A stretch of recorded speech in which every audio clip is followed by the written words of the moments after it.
Como identificar o assédio moral no ambiente de trabalho? Até onde vai o direito do patrão cobrar e até onde passa desse direito e isso se transforma num assédio? Nesse vídeo de hoje nós vamos conversar um pouco sobre isso. Nós vamos saber como identificar, vamos ver alguns exemplos relacionados ao assédio moral e também como provar isso perante a justiça ou perante um outro cenário que a gente necessite.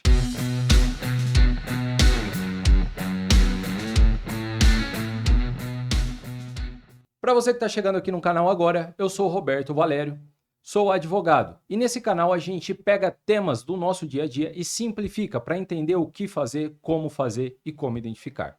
Então acompanhe esse vídeo para você entender um pouco sobre assédio moral no trabalho, para identificar se você está fazendo isso ou se você é vítima dessa situação.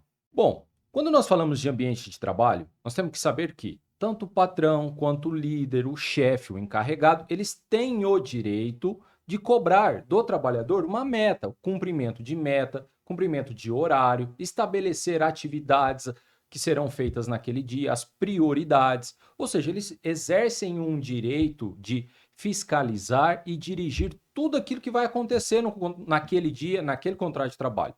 Então, esse direito é garantido a eles. Eles podem sim cobrar metas e obrigações do trabalhador. Por outro lado, existem situações em que eles extrapolam esse direito. E aí é onde caracteriza o assédio moral. Mas como identificar o que é um assédio moral ou não? Poderia trazer conceitos aqui e eu acho que para nós nesse momento não é tão interessante. Então eu resolvi trazer alguns exemplos para que a gente possa identificar através de falas, em que isso é direcionado ao trabalhador ou dentro do ambiente de trabalho e que sim, isso pode caracterizar como assédio moral. Bom, falas como: você é incompetente. Não consigo entender como uma pessoa pode ser tão lerda assim. Parece que você não consegue fazer nada direito. A sua falta de capacidade não é problema meu. Por isso que ninguém gosta de trabalhar com você. Ei, gênio das burrices. Você não faz nada direito. Se você não bater a meta, você já sabe seu destino. Estou cheio de currículos aqui na empresa. Se você não fizer direito, eu vou te demitir. Você parece um peso morto na empresa. Lembre-se, quem tem o poder de mando aqui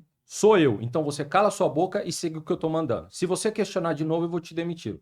Parece que você é um imã para a fraqueza e para derrotas. Desculpe, essa reunião é só para pessoas competentes. Se durante a reunião o trabalhador dá a sua opinião e o chefe vira para ele e fala assim: a sua opinião não é importante para nós. Postar mensagens, zoeiras, conversas depreciativas do trabalhador em grupos e em redes sociais. Isolar o trabalhador dentro da empresa, deixando num setor ou mesmo tirando ele daquele setor em que ele é bom, colocando aonde ele vai ter uma redução do salário, onde ele não vai ter contato com ninguém, atos de isolar o trabalhador dos demais e até mesmo das funções que ele foi contratado. Fazer perguntas de formas reiteradas. E aí, acabou? O que está faltando? Você não vai fazer? Você sabe que se você não entregar, eu vou te mandar embora. Preciso disso para ontem. Essas pressões psicológicas geram no trabalhador todo um desconforto, toda uma situação em que, para aquela pessoa que está passando por aquilo, gera um transtorno. Então, comportamentos como esses geram um assédio moral e, nessa situação, o trabalhador pode tomar algumas medidas. Mas antes da gente explicar quais são as medidas, vamos pensar o seguinte: como que eu provo um assédio moral? Para você provar um assédio moral, você precisa entender o seguinte: existem diversas formas de você arrumar a prova, mas vamos pensar em 4 situações que é mais fácil para você entender. Primeira prova seria um documento. Que documento esse? Uma ata de reunião, que eventualmente está ali constando o que aconteceu, uma conversa de grupo, uma conversa no WhatsApp, ou qualquer outro documento físico, seja ele em papel, seja ele eletrônico, que consiga demonstrar o comportamento daquele líder, daquele encarregado. Então, essa é a primeira forma de provar um fato. A segunda forma de você provar é através de testemunhas. Quem são essas testemunhas? São os colegas de trabalho, são as pessoas que estão dentro do ambiente da empresa e estão presenciando esse ocorrido. Testemunha não pode ser um parente, não pode ser um amigo e não pode ser uma pessoa que ouviu dizer. Então, aquele amigo confidente que você conta o que aconteceu, ele não pode ser testemunha num processo. Por quê? Ele precisa ter presenciado a situação. Então, a pessoa precisa estar presente com você ou, ao menos, ter conhecimento diretamente com o que aconteceu naquele dia, tá? E a terceira forma de você comprovar isso é através de registros médicos. Então, vou dar um exemplo. você está fazendo um acompanhamento com um psicólogo, com um psiquiatra, ou mesmo foi passar lá no postinho ou no hospital para tomar um remédio para se acalmar por causa daquele fato.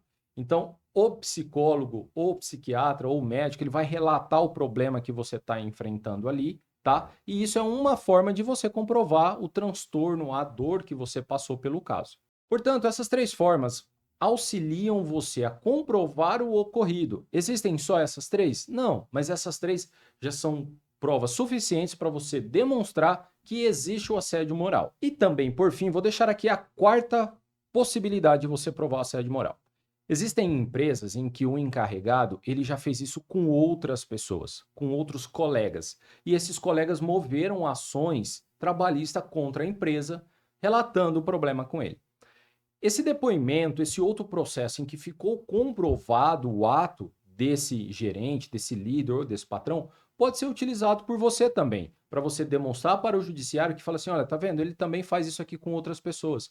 E isso pode ajudá-lo a provar que é uma conduta reiterada da empresa assediar os trabalhadores. Então, você que está passando por essa situação, saiba que existem meios de provar isso. Portanto, se você é líder, chefe, é responsável por um setor, tome cuidado quando você for cobrar o trabalhador. Você pode cobrar, mas existe forma de ser feito.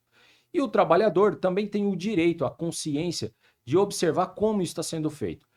Eventuais abusos, eventuais excessos podem gerar para o trabalhador os seguintes direitos.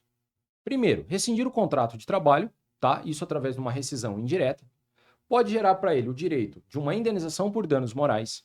Ele também poderá denunciar a empresa no Ministério Público do Trabalho e ele também poderá abrir uma queixa-crime ou fazer alguma coisa na esfera criminal caso exista crimes contra a honra e contra a moral desse trabalhador. Então, cuidado. Esses tipos de excesso eles podem levar diversos reflexos que as pessoas não conseguem nem imaginar. Bom, espero que essas informações sejam úteis para você. E se você gostou, deixa o seu like. Se você ficou com alguma dúvida, você pode compartilhar comigo nos comentários. E até o próximo vídeo.